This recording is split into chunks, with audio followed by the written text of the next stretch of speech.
রসুল আমার প্রেম বিরোধের মূল আলোচনা, রসুল আমার কাজে কর্মে অনুপ্রেরণা। আল্লাহুম্মা জোরে জোরে সাল্লি আলা সাইয়্যিদিনা মাওলানা মুহাম্মদ ওয়া আলা আলি সাইয়্যিদিনা মাওলানা মুহাম্মদ বালাগাল উলা বিকামালিহি কাশাফাত দুজা বিজামালিহি হাসানাত জামিল সালিহি সাল্লু আলাইহি ওয়া আলিহি। সম্মানিত অত্র এলাকার মুসলমান کرام, ব্রাদারান ইসলাম, ওয়াজিবুল ইহতিরাম, সম্মানিত মুসলিম যুবক ভাইয়েরা, সম্মানিত মুসলিম মুরব্বিয়ান کرام, দূর দূরান্ত থেকে আগত ছোট বড় আল্লাহ পাক রব্বুল আলামিনের প্রিয় বান্দাগণ, সবাইকে জানাই আমার অন্তরের অন্তঃস্থল থেকে পবিত্র জুমার দিনের শুভেচ্ছা এবং মুবারকবাদ। সম্মানিত হাজিরিন, আমি সর্বপ্রথম সেই সত্তার শুকরিয়া জ্ঞাপন করি যিনি গোটা বিশ্বজাহানের সৃষ্টিকর্তা এবং অধিপতি, এবং যিনি আমাকে আপনাকে আজকের এই পবিত্র দিনে, মহান দিনে, শ্রেষ্ঠ দিনে, গরিব গুরবা অসহায় মানুষের হজের দিনে আল্লাহ পাক রব্বুল আলামিন লক্ষ কোটি মানুষের ভেতর থেকে বাছাই করে, যাচাই করে, রহম করে, দয়া করে, মহব্বত করে, ভালোবেসে আল্লাহ পাকের এই পবিত্র জায়গায় এসে কোরআন এবং হাদিস মোতাবেক কিছু কথা বলার শোনার তৌফিক দান করেছেন, এবং সেই সাথে সপ্তাহের শ্রেষ্ঠ দিনের জুমার নামাজ আমাদেরকে আদায় করার তৌফিক দান করছেন। এজন্য মহান রবের শাহী দরবারে একবার অজস্র শুকরিয়া আদায় করে আলহামদুলিল্লাহ। সাথে সাথে হাজার হাজার সালাম ও দরুদ নিবেদন করি মানবতার মুক্তির দূত, মানবতার মুক্তির দিশারি, আকা ইনামদার তাজদার মদিনা, হাবিব কিবরিয়া সরকার কায়নাত, দু জাহানের সরদার বিশ্বনবী মুহাম্মদুর রাসূলুল্লাহ সাল্লাল্লাহু আলাইহি ওয়াসাল্লাম, যার ক্লান্ত পরিশ্রমের মাধ্যমে আজ আমরা ইসলামকে পর্যন্ত পেয়েছি। মুরব্বীরা একটু পাশাপাশি আসি, তো দূর থেকে তো স্পষ্ট কথা শোনা যাবে না। আল্লাহ পাক রব্বুল আলামিন সময় খুবই সংক্ষিপ্ত, এই সংক্ষিপ্ত সময়ে কোরআন এবং হাদিসের আলোকে কিছু গুরুত্বপূর্ণ কথা বলার চেষ্টা করবে ইনশাআল্লাহ।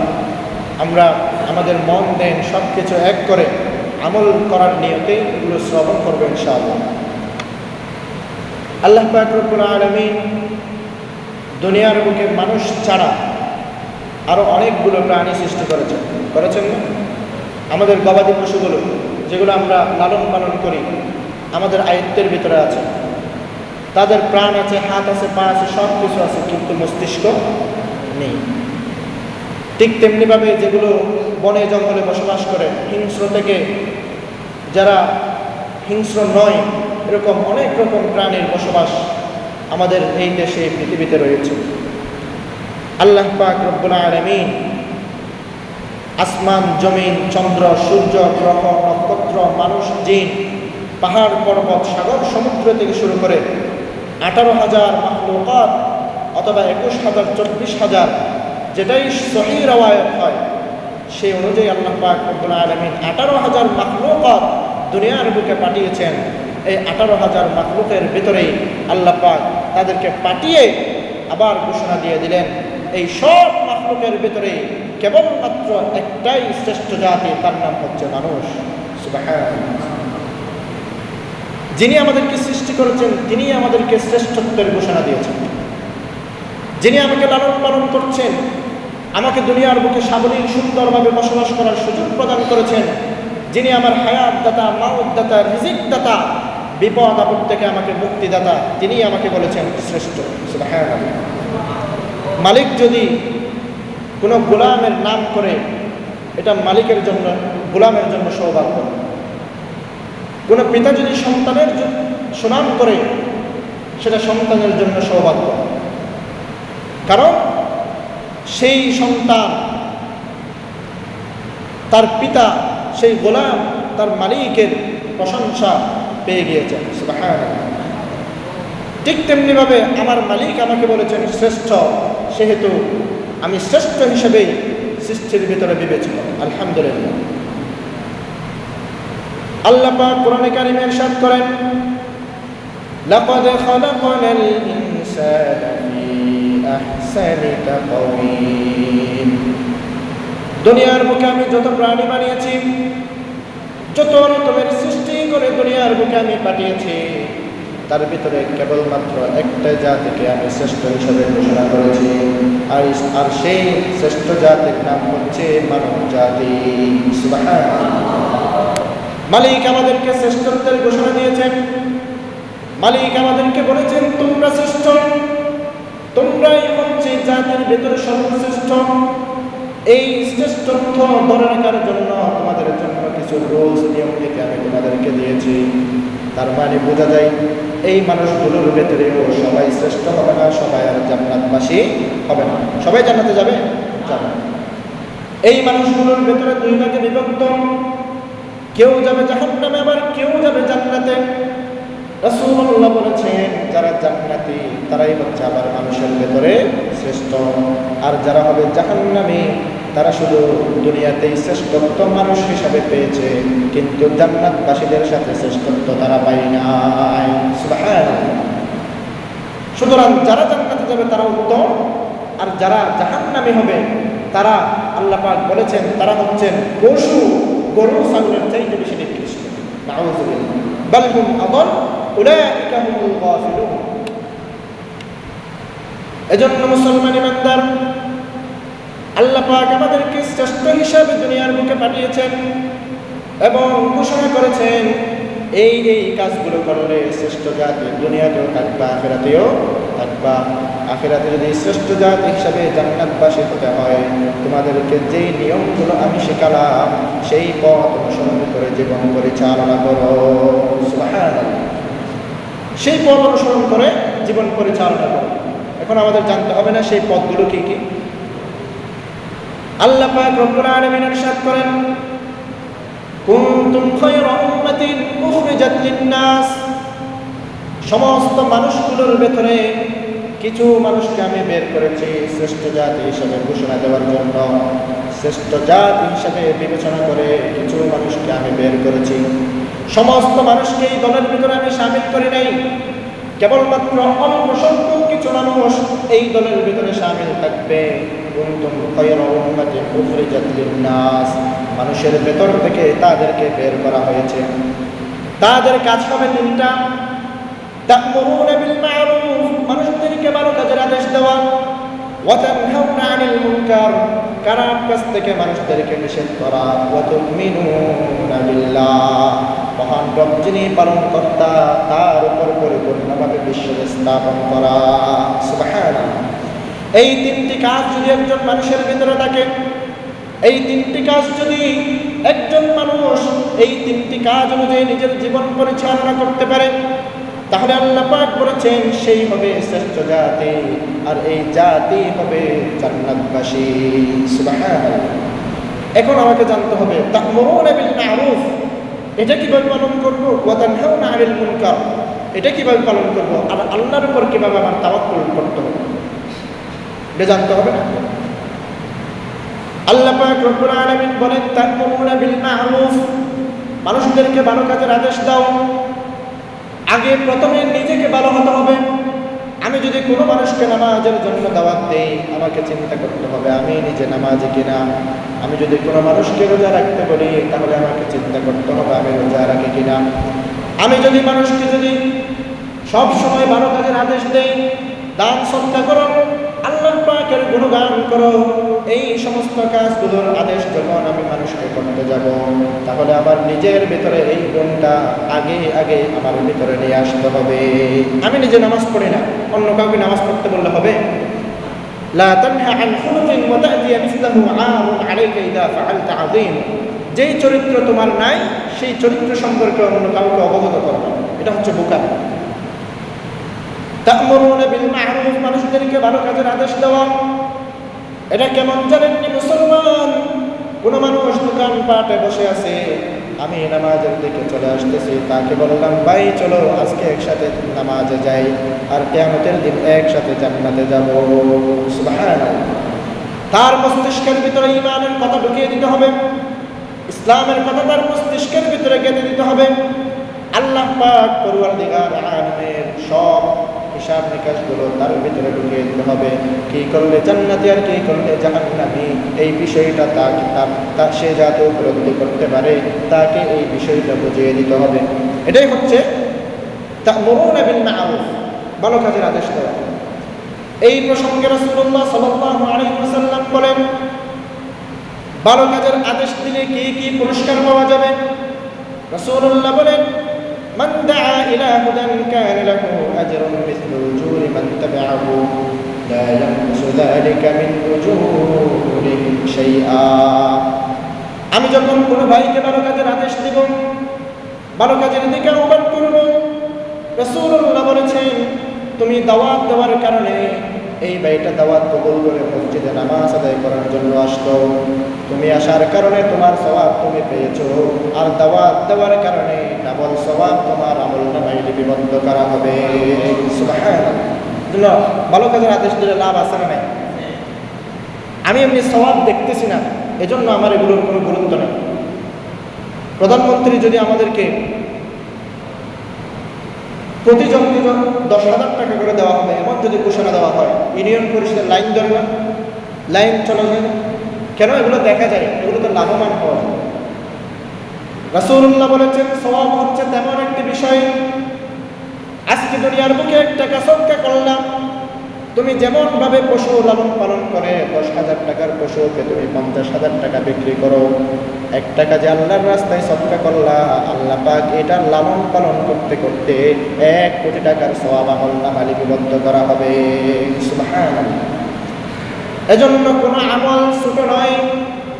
2 রাকাত নফল নামাজ হতে পারে কিয়ামতের ময়দানে কঠিন মুহূর্তের সময় মানুষ যখন জাহান্নামের ভিতরে চলে যাবে, ইয়া নাফসি বলবে, আজকে যে আমি সিপাল সংলগ্ন মসজিদে এসে 2 রাকাত নফল নামাজ পড়েছিলাম, এই মসজিদে 2 রাকাত নামাজ হতে পারে কিয়ামতের ময়দানে নাজাতের উসিলা। কোন সময় কোন বিষয়টা আমার নাজাতের জন্য উসিলা হতে পারে, এটা কেবলমাত্র মহান রব হয়ে যাবে। আমি আজীবন সিজদা দিতে থাকবো, কার জন্য? আল্লাহর জন্য। আজীবন সিজদা দিতে থাকবো, আমার 1000টা সিজদা, লক্ষটা সিজদার ভিতরে কেবলমাত্র একটা সিজদাই আল্লাহ কবুল করবেন, যেটা আমাকে জান্নাত পর্যন্ত পৌঁছে দেবে। সুবহানাল্লাহ। পক্ষান্তরে মুসলমান ইমানদার, আমি যদি কোনো ভাইকে খারাপ কাজের দিকে দাওয়াত দেই, চলো আজকে সিনেমা দেখে আসি, আছে না এমন? আজকে চলো নামাজের দিকে না যাই, আজকে চলো আমরা বিচে গিয়ে ঘুরে আসি, এভাবে ইত্যাদি অপসংস্কৃতির দিকে যখন মানুষকে দাওয়াত দিবে, রাসূলুল্লাহ বলেছেন ওয়ামান দাআ ইলা হুদান ওয়ামান দাআ ইলা দালালাতিন কানা লাহু ইসমুন মিসলু আসামি মান তাবিআহু লা ইয়ানকুসু যালিকা মিন আসামিহিম শাইআ। রাসূলুল্লাহ বলেছেন যখন কোনো মানুষকে খারাপ কাজের দিকে দাওয়াত দিবেন, আপনি নিজেই সেই খারাপ কাজে অংশগ্রহণ করে যেই গুনাহ আপনার আমলনামায় লিপিবদ্ধ করা হলো, দাওয়াত দেওয়ার কারণে ডাবল গুনাহ আপনার আমলনামায় লিপিবদ্ধ করা হবে। ভালো কাজের দিকে দাওয়াত দিলেই ডাবল সওয়াব, খারাপ কাজের দিকে দাওয়াত দিলেই ডাবল গুনাহ। আমরা দুনিয়াতে এসেছি কেবলমাত্র রবের দ্বীন দুনিয়ার বুকে প্রতিষ্ঠা করার জন্য, কোনো তাগুত কোনো প্রশক্তির গোলামি করার জন্য নয়, এই ইসলামের ঝান্ডাকে উঁচু করার জন্য।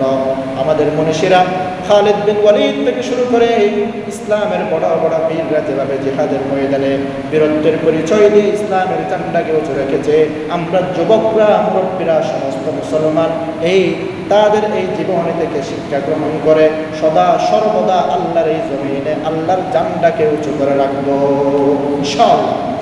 সেই মন মানসিকতা আমাদেরকে তৈরি করতে হবে। সেই মন মানসিকতা যতক্ষণ পর্যন্ত আমাদের ভিতরে না আসবে, আমাদের উপর আধিপত্য বিস্তার করবে আমাদের পার্শ্ববর্তী ভারত, আমাদের উপর আধিপত্য বিস্তার করবে পৃথিবীর সুপ্রিম পাওয়ার খ্যাত আমেরিকা বর্তমান যেভাবে করতেছে। এগুলো সবই হচ্ছে আমাদের দোষ, আমাদের ভিতরে ঈমানি চেতনা নেই। ভালো কাজের আদেশ দেওয়া এটা নেই। আল্লাহ পাকের রহমত আর বরকত কখন আসে জানেন? যখন মানুষ ভালো কাজের দিকে বেশি অগ্রসর হয়। মুসিবত কেন আসে?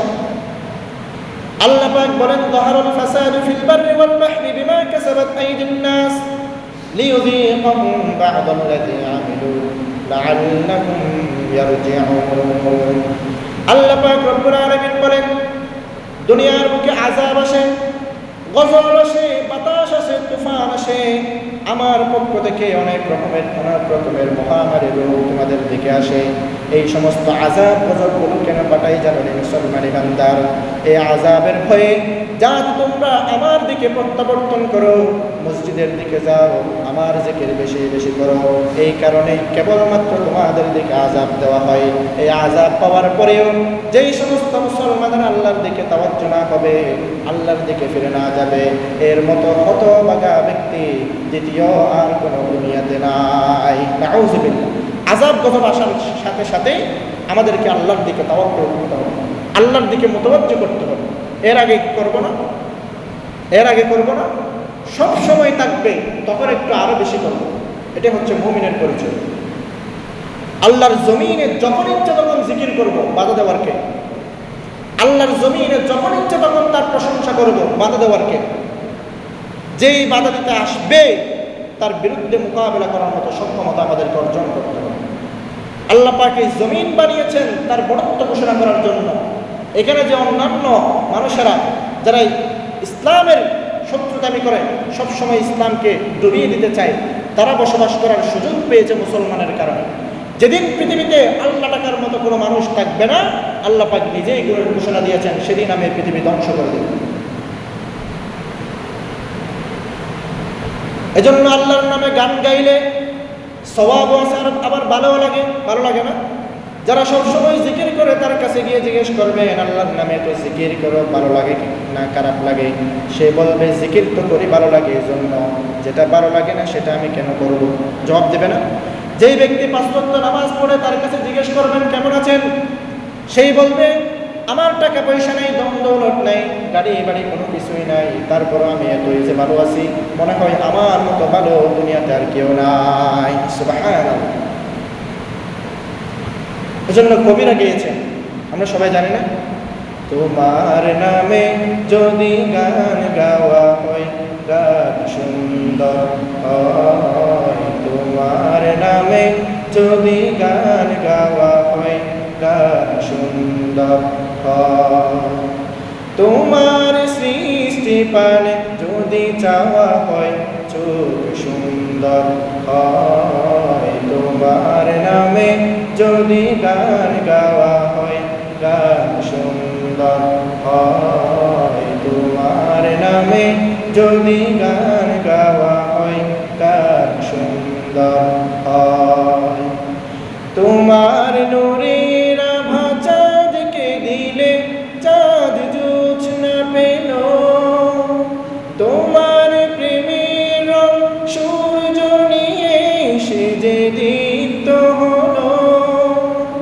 তোমার গন্ধ যদি ফুলে দেওয়া হয়, ফুল সুরভিত হয়। তোমার নামে যদি গান গাওয়া হয়, গান সুন্দর হয়। তোমার নামে যদি গান গাওয়া হয়, গান সুন্দর হয়। সুবহানাল্লাহ।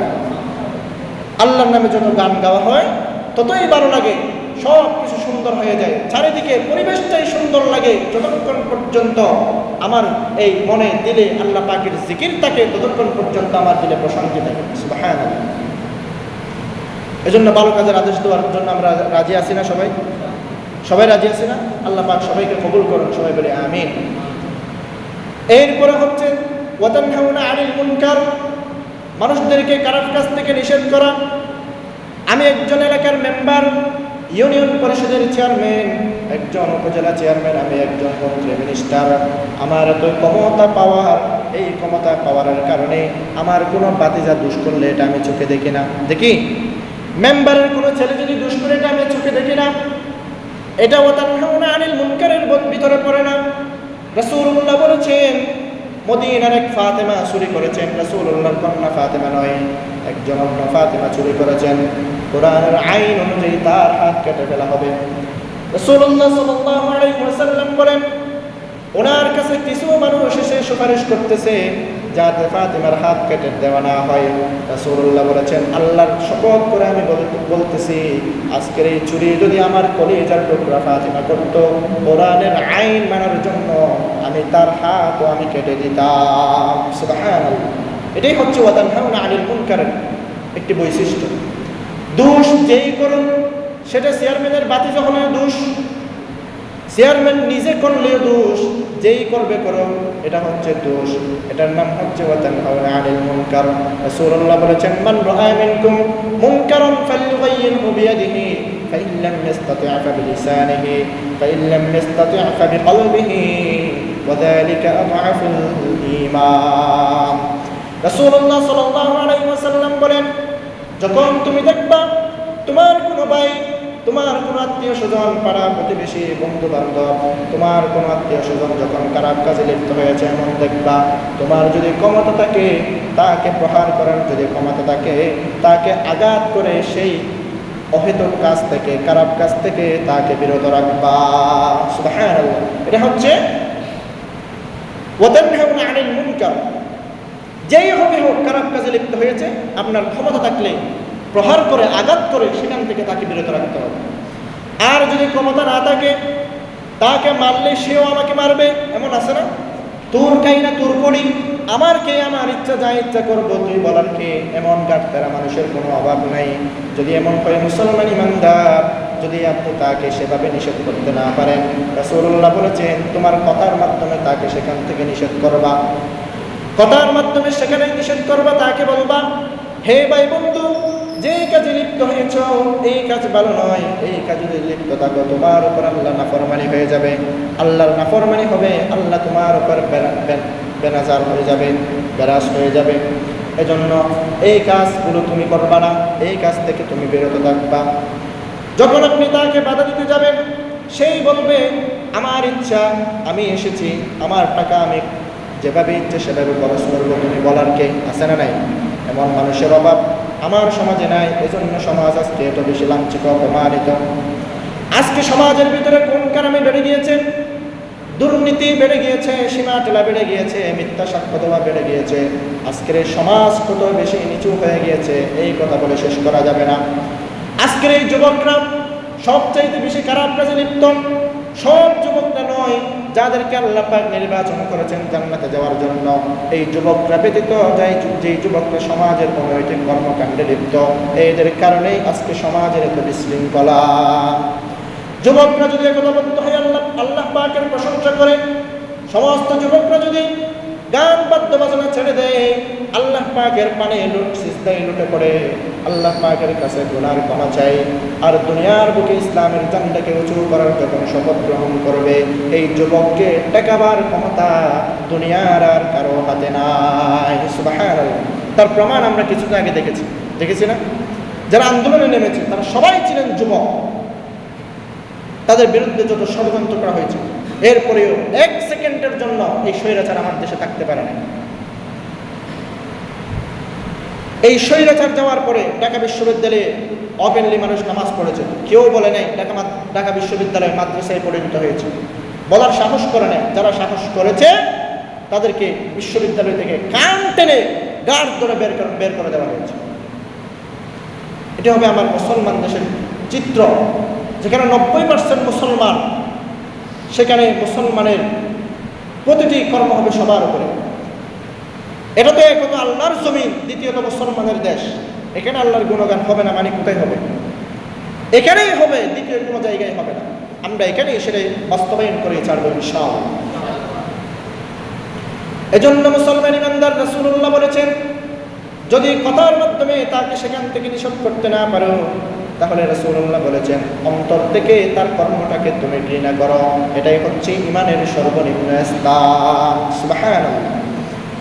ভালো কাজের আদেশ দেওয়া, খারাপ কাজ থেকে নিষেধ করা, প্রতিটি মানুষের ভিতরে ইনসাফপূর্ণ বিচার ব্যবস্থা কায়েম করতে হবে, শুধু মেম্বার চেয়ারম্যান নয়। প্রতিটি মানুষের ভিতরে যখন ইনসাফ চলে আসবে, সমাজ আর কোনো দুর্নীতি লুটপাট থাকবে না। সমাজের সমস্ত মানুষগুলো কোনো রকমের চিন্তা চেতনা ছাড়া তারা নিঃসন্দেহে স্বাধীনভাবে সমাজের ভিতরে বসবাস করা শুরু করবে। এই পরিস্থিতি আমাদেরকে করে দিতে হবে। যুবকরা হচ্ছে এই পরিস্থিতি করে দেওয়ার একজন কারিগর মনে করি আমি।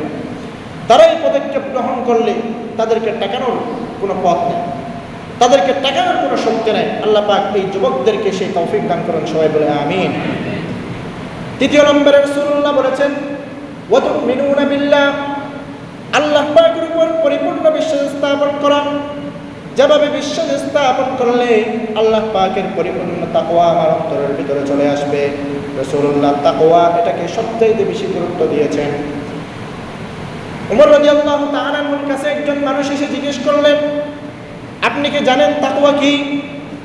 রাসূলুল্লাহ উমর রাদিয়াল্লাহু তাআলা আনহু বললেন, এই তাকওয়া হচ্ছে এমন একটি বিষয়, যদি তুমি কোনো পথ দিয়ে হেঁটে যাও, যেই পথের ডানেও কাটা, বামেও কাটা, উপরেও কাটা, নিচেও কাটা, এমন একটি চিকন পথ দিয়ে যখন হেঁটে যাবার সময় তোমার এমনভাবে চলতে হবে যাতে কোনো সাইডে কাটা তোমার গায়ে না লাগে, এবং খুব সতর্কতার সাথে কাটার মধ্যখানে পা দিয়ে যেতে হবে।